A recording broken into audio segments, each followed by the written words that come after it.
సాధారణంగా ఎన్నిక ఎప్పుడైనా జరిగినప్పుడు ఏ ఊర్లో సంబంధించిన ఓటర్లు అదే ఊర్లోనే ఓటేస్తారు.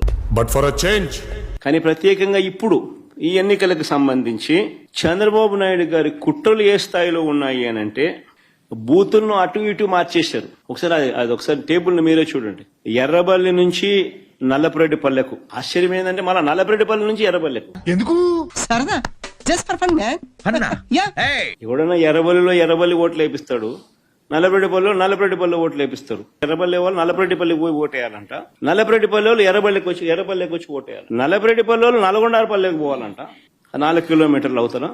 నల్గొండారపల్లిలో ఓటు వేయకూడదంట, 4 కిలోమీటర్లు నడుచుకుంటూ వచ్చి నల్లపురెడ్డిపల్లిలో ఓటేయాలంట. అంటే ఏ రకంగా స్కెచ్ చేసినారనేది చూడండి అని అడుగుతా ఉన్నా. వీళ్ళు 4 కిలోమీటర్లు 2 కిలోమీటర్లు నడుచుకుంటూ పోయే కార్యక్రమం డిమోటివేట్ చేయాలా, దారిలో వీళ్ళని భయభ్రాంతులకు గురి చేయాలి, దాడి చేసి అడ్డగించాలి. నేను జరిగింది అదే.